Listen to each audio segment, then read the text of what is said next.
thank you for the kind invitation, and thank you for attending this Saturday afternoon on MPN. I will give you an idea of what's happening with myeloproliferative neoplasms. Basically, major events to characterize early stages, prodromal, early pre-polycythemia veras, how to separate them from essential thrombocythemias. You'll see a major move in decreasing the hemoglobin levels because of that. Trying to clean ET, to make it pure ET and move those away, confounders away from ET into other categories, and try to monitor response as we move forward in classifying this. Those are pretty much the major events associated with this.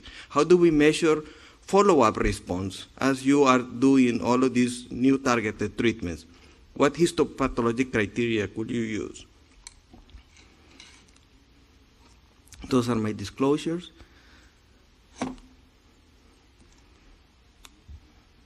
So here you have the 2008 revision, and in here you have the classic myeloproliferative neoplasm, your Philadelphia chromosome CML, BCR-ABL positive. You have your polycythemia veras, ETs, and primary myelofibrosis. And then you have your chronic neutrophilic leukemia, eosinophilic leukemias, mastocytosis, and myeloproliferative neoplasms unclassified. The WHO in 2008 recognized there was a group of hybrid MDS, MPN processes. Here are listed the CMML, JMML, atypical CMLs, hybrid MDS, MPNs unclassifiable, and under that they had, an entity called refractory anemia with ring sideroblasts with thrombocytosis, which now you will see became a permanent entity. And then the group of myeloid and lymphoid neoplasms with eosinophilia and abnormalities of platelet-derived growth factor receptor alpha, beta, and fibroblast growth factor receptors. And here you see the change in 2016. Mastocytosis is now out of the MPN on its own category.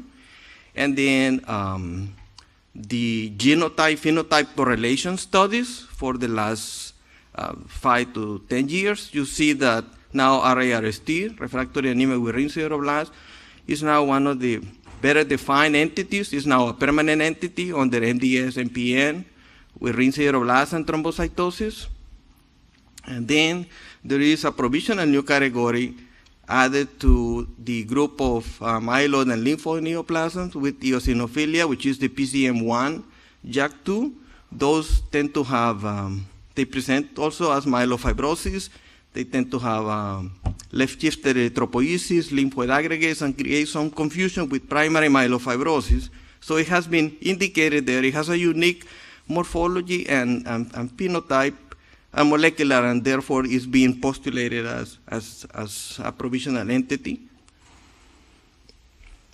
The workflow for MPNs is still quite dependent on a good biopsy, a good smear, and you also need to do quite extensive detailed analysis by flow cytometry, because as you move into the prodromal stages or the early stages, you will find a lot of confounders that create fibrosis, and the aspirates will not be that good. You may need to do touch imprints from those biopsies. You will also need to monitor the degree of fibrosis, especially as you apply the WHO classification. You will need to do retic and trichrome. Some of these practices are not standard. The Italians, for example, don't do biopsies on P veras. And so some of the prodromal cases of P vera that were not meeting the criteria for polycythemia vera were being missed. And some of the ETs were being called ETs that actually were not ETs. And therefore, I think you will see a lot of next generation sequencing. I think in the next talk you will hear more details about it. You will probably see more imaging and digitizing and quantifying this to monitor the changes on the bone, on the hematopoiesis, especially megakaryopoiesis and blasts. So You need a good biopsy. You need at least a 1.5 centimeter biopsy. You properly fix the calcify to be able to quantify the stroma and the interaction of hematopoiesis to the stroma. You really need to have a good biopsy. The main effort is on ET, because in the British studies, they had cases of ET that were not ET and suddenly developed much fibrosis very quickly. A case that you call ET and in 2 years develop marked fibrosis is not ET. It's a mistake. It's probably a mistake in the classification. ETs have to be perfect. They have to have no leukocytosis, no anemia. The only problem should be the platelets. And the cellularity for this lady, 74, 100 minus 74, target cellularity is about 30%. So this should be normal cellular. And the only problem should be on the megakaryocytes. The megakaryocytes are increased, and they're usually in loose clusters, and they are very large and abundant cytoplasm.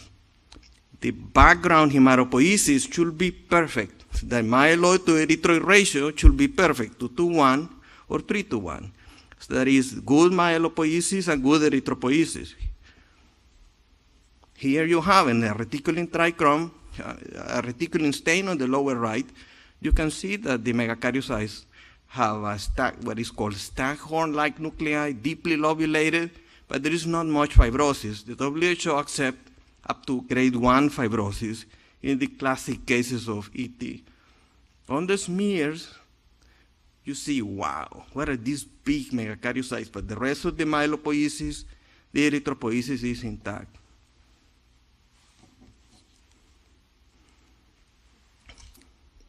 Now, some cases, this is a case of Polycythemia vera. Contrast this to the previous case.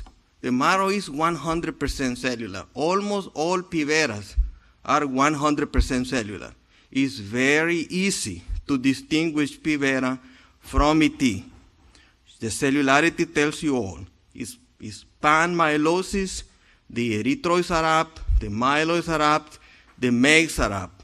Even in the so-called masked P vera, in the early pre-polycythemic phases, the biopsy it will highlight for you this morphology.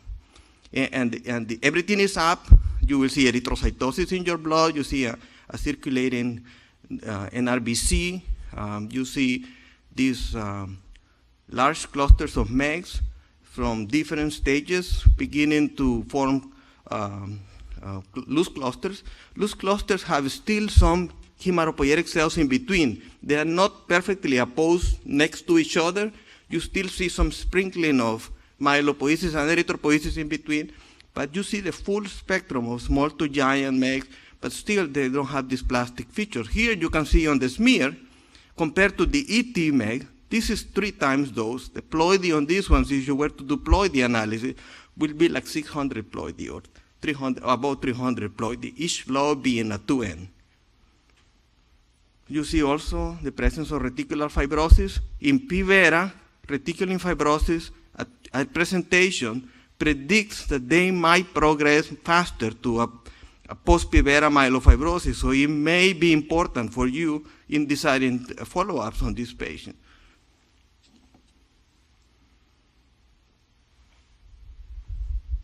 Now here's a fibrotic stage of primary myelofibrosis.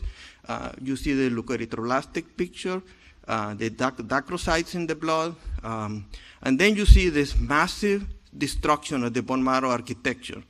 In P vera, you still have the basic backbone landmarks, they're still preserved. But in here, there is a complete disorganization of the architecture. It looks nothing like a normal bone marrow. The bone is completely osteomyelosclerotic. The megs are abnormally, normally the megakaryocytes don't get close to the trabeculum. In primary myelofibrosis, they translocate. If you are thinking about the bone marrow niche, this is a good example of disruption of the niche that is moving next to the trabecular bone and then forming these dense clusters of very dark, even this is a 10x to 20x, and look at the way it looks when you analyze this under the microscope, you can see the destruction of the architecture. You see the dark megakaryocytes streaming and forming dense clusters and abnormally located. And then you see the marked increase in reticulin fibers. And on the right side, the trichrome, which is a type 1 collagen. The reticulin is type 3 collagen. And you can see that the blue and the black are increased. And in this patient, came to me also with the splenectomy specimen. And here you can see that the spleen is taking over the failing bone marrow. And you can see also the similar picture, tremendous trilinear span myelosis also in the spleen. So part of the effort has been, this is the advanced stage, but how do we detect or differentiate this from the prefibrotic stage? And in the prefibrotic, still you can see that the marrow is hypercellular, the surrounding cells, mostly neutrophil rich, the erythrocytes, erythropoiesis is decreased.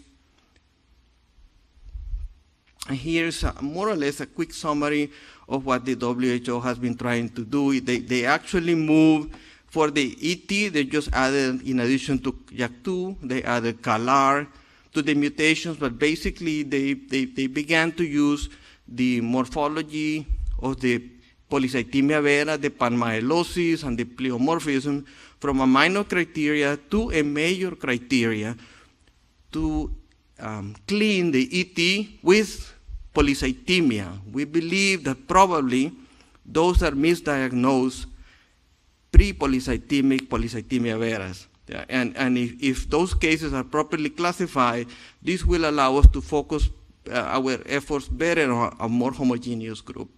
And from the primary myelofibrosis, you can see that you have, in addition to your pathologic morphologic criteria, the other presence of either the JAK2 CALR MIPO or any clonal marker associated with this, as well as the absence of reactive myelofibrosis, because as you move into the early stages, you will deal with autoimmune myelofibrosis that cause mistakes in diagnosis. The spleen may get removed without need, or other cases that may mimic.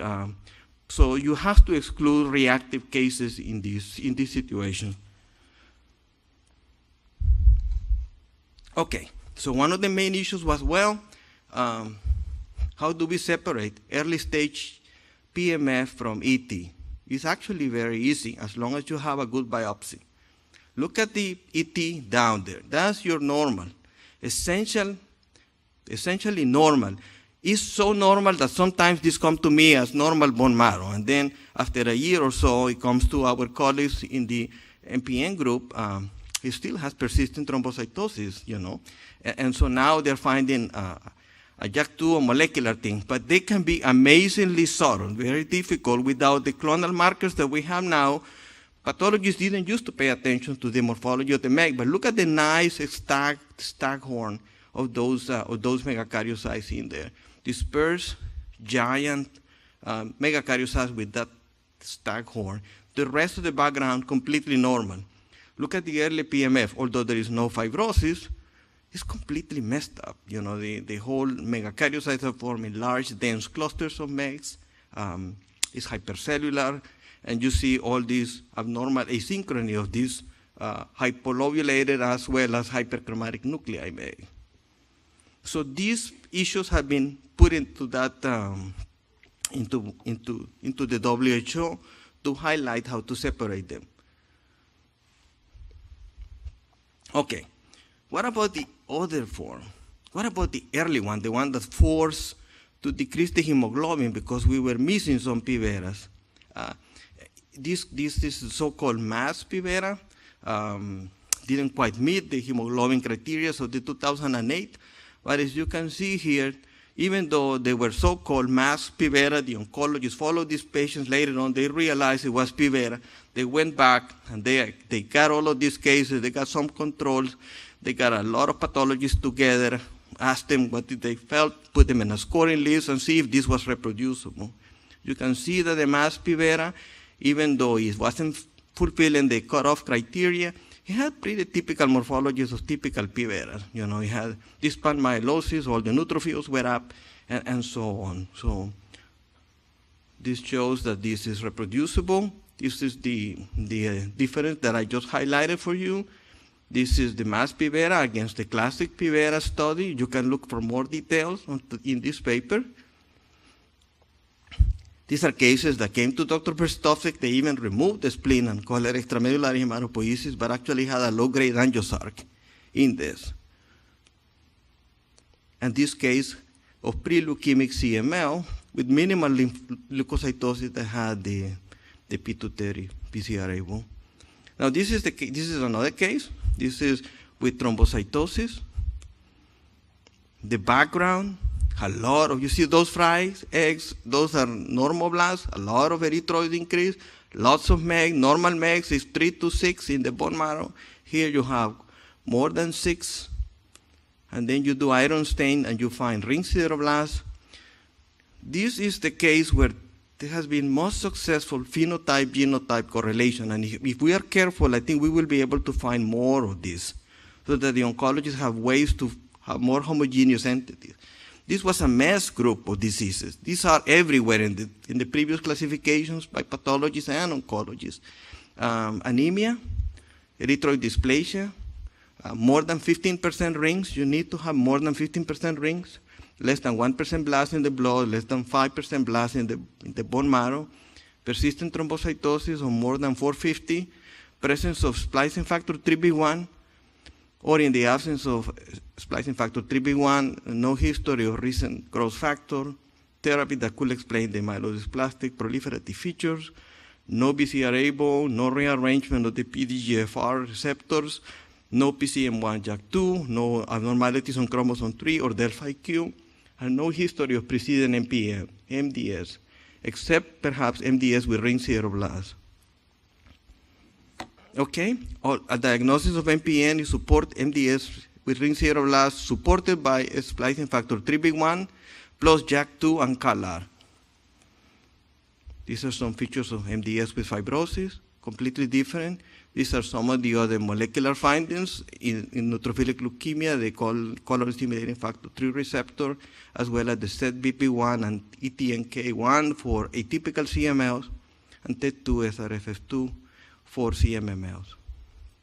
Now you have this. I'm going to move a little bit because there's another session related to the morphologic progression in CML.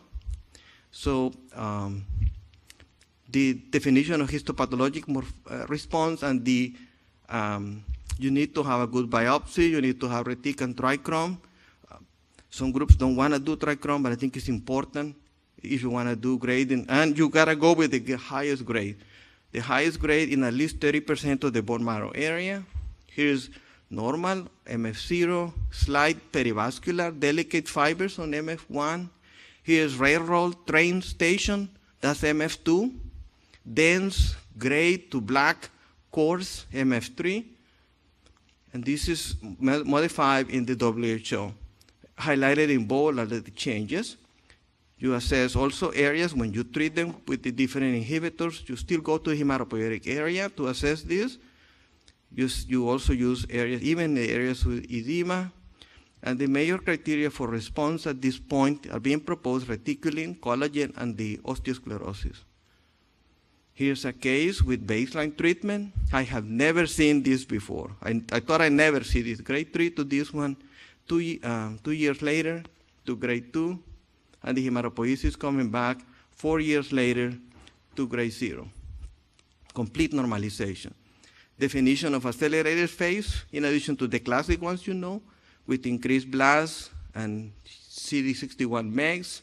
And these definitions, there are some other changes that are being discussed, some other hits. Maybe in addition to the drivers, you have MDS-like morphology, like in this case, not being accepted yet in the WHO because of the splicings may be involved in this one, and maybe the hypomethylating agents. These are the progressions, either neutrophilia or CMML-like features. But if it has a well-documented MPN, this should be called persistent primary myelofibrosis now with monocytosis mimicking CML, consistent with disease progression, and not call it CMML. For CMML, it cannot have a well-defined, well-characterized MPN. So the take-home initial biopsy is critical for accurate diagnosis, grading of collagen, and osteosclerosis are important to evaluate the treatment effects on the stroma, as well as in hematopoiesis, the correction of hematopoiesis, especially these changes should be recorded as you are looking for effective treatment. Here's the case that I had for you, 62-year-old woman with anemia and thrombocytosis, hemoglobin of 9, platelets of 600,000, splenic tip is palpable, dysplasia of the erythroid lineage, ring sideroblasts are noted, JAK2 mutation was positive. So this was, in the old days, refractory anemia with ring sideroblasts with thrombocytosis. How did you separate them from ET? Well, ET should not have dysplasia of the erythropoiesis, should not be hypercellular. Primary myelofibrosis should not have ring sideroblasts. So I think that case at the end is an example of the MDS MPN with ring sideroblasts and thrombocytosis. Thank you.